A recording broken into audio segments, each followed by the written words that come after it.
దేవుని పరిశుద్ధ నామానికి స్తోత్రాలు. ఈ రోజున యెషయా గ్రంథము 55వ అధ్యాయము. ఈ అధ్యాయములో 13 వచనాలున్నాయి.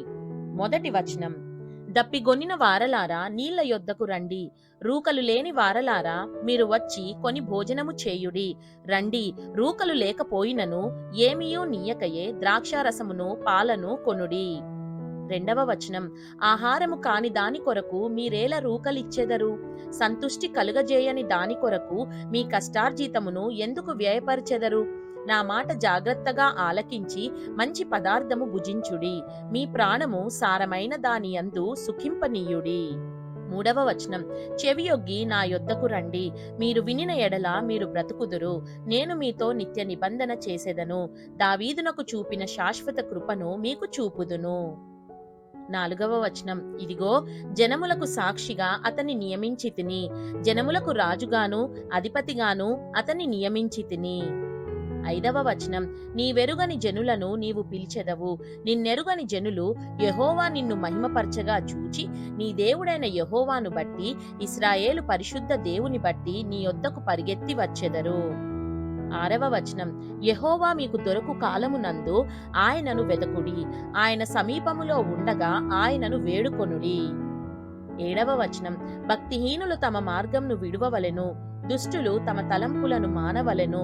వారు యెహోవా వైపు తిరిగిన ఎడల ఆయన వారి యందు జాలిపడును, వారు మన దేవుని వైపు తిరిగిన ఎడల ఆయన బహుగా క్షమించును.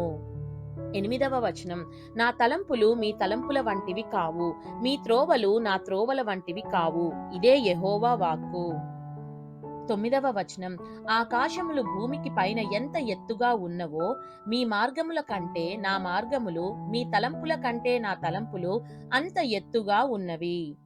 పదవ వచనం: వర్షమును హిమమును ఆకాశము నుండి వచ్చి అక్కడికి ఏలాగు మరలక భూమిని తడిపి విత్తువానికి విత్తనమును, భుజించువానికి ఆహారమును కలుగుటకై అది చిగిర్చి వర్ధిల్లునట్లు చేయునో, అలాగే నా నోట నుండి వచ్చు వచనమును ఉండును.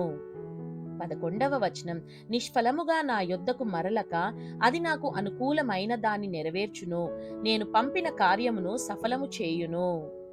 12వ వచనం: మీరు సంతోషముగా బయలువెల్లుదురు, సమాధానము పొంది తోడుకొని పోబడుదురు. మీ ఎదుట పర్వతములను మెట్టలును సంగీతనాదము చేయును, పొలములోని చెట్లన్నీయు చప్పట్లు కొట్టును.